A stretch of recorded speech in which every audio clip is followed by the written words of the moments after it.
Ele é poeta, historiador e membro da Academia Brasileira de Letras. É um dos intelectuais mais importantes do país e especialista na cultura africana. Podemos dizer que é o mais africano dos brasileiros. A nossa entrevista de hoje é com Alberto da Costa e Silva.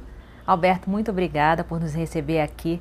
O senhor é filho de poeta, então seguir pela poesia foi quase um caminho natural, podemos dizer assim. Mas por que o senhor começou a se interessar pela cultura africana? Esse interesse nasceu quando eu tinha 17 anos. Quando eu li pela primeira vez Gilberto Frei, Casa Grande e Senzala, onde ele, pela primeira vez no Brasil, destaca o papel do negro na fundação do país, na consolidação cultural e econômica do Brasil. Eu digo, meu Deus, se a África foi tão importante assim para o surgimento, digamos assim, do Brasil, como é que não sabemos nada sobre a África? Sabemos só sobre Portugal, sobre a Itália, sobre a Europa, mas não temos noção do que seja a África. E comecei a me interessar pela África, a frequentar os alfarrabistas, os sebos, né, em busca de livros sobre a África. Encontrava pouquíssimos, 3, 4, 5, mas ia lendo tudo que me caía nas mãos sobre o continente africano. Até que eu entrei no Itamaraty e descobri que na biblioteca do Itamaraty havia todos aqueles livros escritos no século XV e XVI pelos europeus, com descrições sobre a geografia, os povos africanos e até mesmo sobre fragmentos de sua história. Eu descobri esta coisa óbvia, de que todos os povos têm história, e que a África tinha uma história, e uma história importante, até mesmo para explicar a história brasileira. Apesar de já ter lido e estudado sobre a África, qual foi o impacto que o senhor teve quando pisou em solo africano, em algum país, pela primeira vez? Eu pisei pela primeira vez na África em 1960, no dia 30 de setembro, eu compareci acompanhando o embaixador Negrão de Lima nas cerimônias da independência da Nigéria. Então eu vi nascer o país Nigéria. Mas eu estava em Lisboa, que foi meu primeiro posto diplomático. Eu fui para lá em 61 e descobri uma coisa curiosa, que as livrarias de Lisboa estavam cheias de livros sobre a África. Que a minha ida para a Europa coincidia com o grande essor de história da África, o grande voo, o grande interesse pela história da África, que surgira a partir, sobretudo, dos anos 50. E que teve seu grande momento começando nos anos 60. Vou encontrar não apenas os livros ingleses, franceses, Delafosse, toda aquela literatura importantíssima sobre a África, mas também encontrava os livros portugueses, sobre Angola, Moçambique, Cabo Verde, que eram eivados de preconceitos colonialistas. Mas eu descartava o colonialismo e ficava com o que me interessava. Eu descobri que também na leitura dos documentos europeus, nós precisamos ler esses documentos de cabeça para baixo. Ou ao contrário, pelo avesso, para receber o que neles há de informação que realmente importa, para sabermos o que pensavam os africanos, ou pelo menos procurar ter uma ideia, por mais distante que fosse, do que é que orientava os africanos, quais eram os seus interesses, como eles compreendiam a chegada do europeu. É um equívoco pensar a África como uma unidade? É um continente diversificado, como as Américas são diversificadas. Você não pode comparar a Argentina com o Canadá, nem o Brasil com o Peru, nem o Chile com a Venezuela. Da mesma maneira, há pontos de contato, claro. Mesma coisa na África. Um Felupe da Alta Guiné tem muito pouco a ver com o Andongo de Angola ou com o Nupe da Nigéria.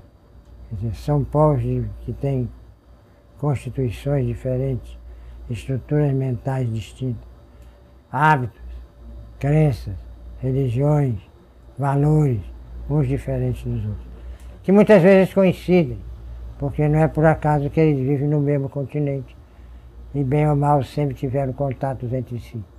Porque sempre houve na África, como na Europa, como na Ásia, o chamado comércio à distância, que fazia com que na Ásia, por exemplo, uma laca da China pudesse chegar até Veneza.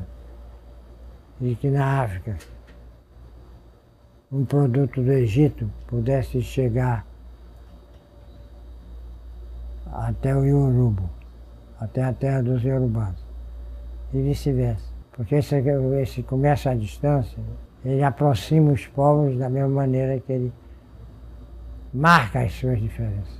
E por que estudar a história da África é conhecer mais a história do nosso país? Porque durante praticamente 4 séculos, a África ajudou a formar o Brasil. E vieram para o Brasil 5 milhões de africanos, ou mais, que trouxeram com eles seus costumes, suas maneiras de viver, suas comidas, seus deuses, suas músicas, suas técnicas agrícolas, suas técnicas metalúrgicas, suas indústrias. Trouxeram o saber fazer e o saber ser para o Brasil. E eles se espalharam pelo continente todo. É curioso que você pode estudar a presença de africanos no Mato Grosso do Sul, no século XIX. Já estavam lá, já tinham sido levados para lá, ou tinham ido vontade própria para o interior do Brasil. Por que no imaginário coletivo a África ainda é muito ligada a um atraso? Porque nós continuamos a raciocinar como esses escravocratas, para os quais os africanos que eram escravizados eram apenas uma mão de obra não qualificada. Eles estavam inteiramente equivocados, porque os escravizados só tinham valor econômico porque eram gente. Se eles fossem bestas, como eles achavam que era, não teriam valor. Eles tinham valor porque eram gente, raciocinava, podia cumprir ordens, sabiam o que fazer, resolviam os problemas em casos de crise. Eram gente, e o fato deles serem gente é que os valorizava. Quando falamos de religião africana, falamos sempre dos orixás, mas lá na África tem outras religiões, não é? Agora, o que aconteceu com essa religião de um pequeno povo, porque na África ninguém, a não ser na Yorubalândia, ninguém sabe o que é orixá. Essa religião se transformou numa religião universal no Brasil, em Cuba e na Venezuela. Quer dizer, nas Américas. Era de uma religião localista, se transformou numa religião universal. E nisso acompanhou o cristianismo, o islamismo, que também eram religiões locais, que se transformaram em religiões universais. É que os iorubás exerceram uma capacidade extraordinária de catequização dos outros negros e descendentes de africanos no Brasil. De conservação da história deles, né? Conservar a história e as crenças deles e as difundiram e transformaram na crença dos outros. Houve grandes sacerdotes, sacerdotisas dos orixás na Bahia que não eram iorubás, eram de outros grupos, mas que se urubanizaram, por assim dizer.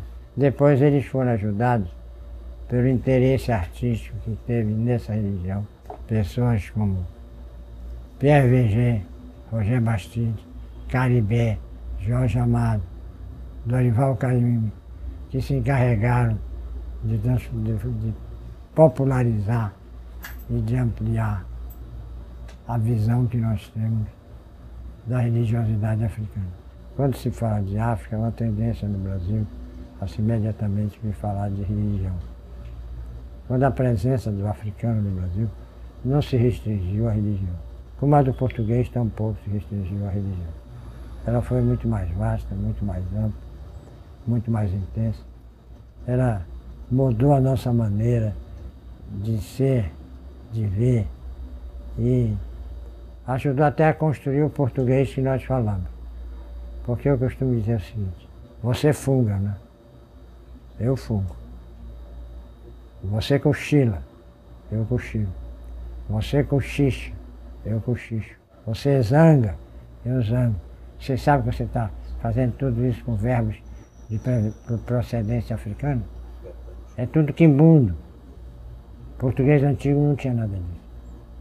Hoje em dia já é usado por influência brasileira, como você dizia, cafuné.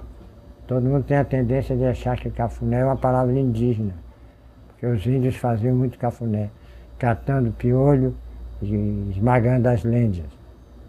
Mas cafuné é uma palavra africana,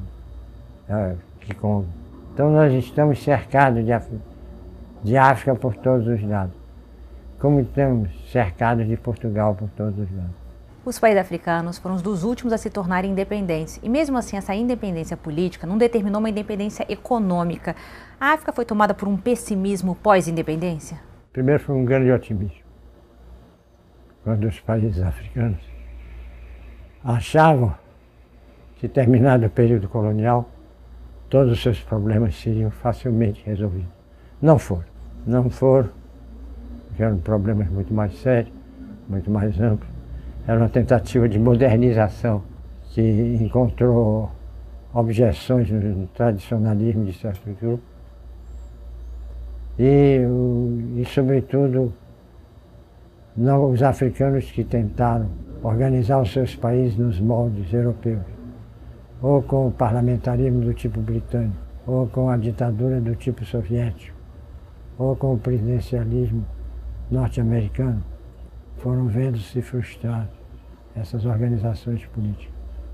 Porque eles, de uma certa maneira, continuaram a pensar como os colonizadores, que a África não tinha estruturas políticas para se modernizar quando ela tinha. Então tivemos um período difícil, que foi o período das ditaduras militares, que a maior parte da África caiu sob o domínio dos militares. Mas que se seguiu, felizmente, um período mais promissor que estamos vivendo atualmente. Mas a África ainda tem muitos problemas, como o Brasil de resto também tem, só que os deles são muito maiores do que os nossos.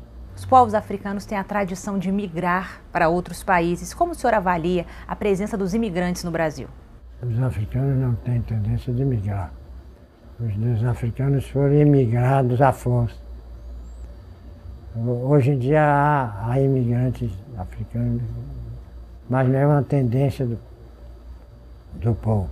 É a inconformidade de determinadas pessoas com os regimes ou as condições de vida em seus países, né? Mas na realidade a migração africana, o Brasil e a África estiveram ligados sempre muito fortemente. No século XIX, muitos brasileiros iam para a África, estão os seus descendentes até hoje lá, e muitos africanos iam para o Brasil. Por exemplo, pouca gente sabe que havia uma colônia cabo-verdiana em Pernambuco, que havia uma colônia cabo-verdiana em Santos. Agora, nos anos mais recentes, os angolanos começaram a vir para o Brasil para fugir da guerra civil, que infelizmente assolou por tanto tempo aquele país. O senhor acha que o Brasil ainda é um país racista e o sistema de cotas é um sistema necessário? No Brasil não existe ódio racial, nem existe conflito racial. Você não tem um partido racista no Brasil. Ninguém no Brasil se alardeia ser racista, mas o país é racista a si mesmo. Quando as pessoas estão no restaurante, quando entra um casal de negros, elas olham espantadas. Não olham? Eu tenho essa experiência de prestar atenção. E o sistema de cotas é uma forma de e o que está acontecendo no isso? Sistema de cotas é uma necessidade, porque nós não fizemos nestes anos que nos separam da abolição uma política coerente, como a que queria José Bonifácio, de Andrade e Silva, de inserção do negro na sociedade brasileira. Eu mencionei o fato do restaurante. Eu vou perguntar a você quantos atendentes de hotel de 4 estrelas, de 3 estrelas, para não falar dos de 5 estrelas, são negros. Quantas aeromoças nos aviões são negros? Quer dizer, o negro não conseguiu chegar nem sequer. Como grupo, você tem negros especiais, pessoas de grande talento, você tem seu lugar próprio, no mulato. Mas não conseguiu chegar àqueles empregos, vamos dizer assim, aquelas profissões que formam a parte mais baixa da classe média. Então, se não fizermos alguma coisa para consertar isso, nós estaremos adiando sempre um problema que é nosso. Não é um problema herdado da história. A escravidão não tem nada a ver com isso, porque houve escravidão em Roma, na Itália, houve escravidão na Inglaterra, houve escravidão na China, houve escravidão no Japão, houve escravidão na Grécia, na Itália, na Espanha. Mas nos últimos anos aqui no Brasil nós tivemos um crescimento, por exemplo, do mercado de revistas, shampoos para negros. O senhor acha que o brasileiro está se interessando mais por essa questão ou é uma questão econômica, já que teve aí uma mudança? Não, né? Eu acho que estamos nos interessando mais. Nós começamos a ter consciência de que não tratávamos os desiguais como desiguais para que eles se tornassem iguais. Em última análise é isso. E essa reforma curricular que está sendo proposta de inserir a história da África em detrimento da greco-romana, isso é uma forma? Isso é errado. Não é em detrimento? Não deve ser em detrimento. Você deve ter a história da África como você deve estudar a história da África da mesma maneira que você estuda a história da antiguidade europeia, como você estuda o século XIX na Europa ou o século XVIII. Porque a história da África não pode ser um gueto. Ela tem de estar inserida, como sempre esteve, na história universal. Você tem de estudar os amuralhados de Zimbabue com o mesmo interesse que você estuda as fortificações romanas. Você tem que examinar a viagem do Mansa do Mali, que saiu com 2.000 canoas para descobrir as Américas, as tentativas europeias de chegar a um continente desconhecido antes de Colombo.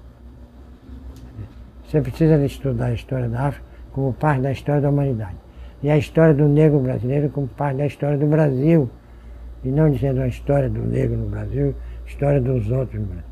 Não há outros no Brasil. Nós somos todos negros.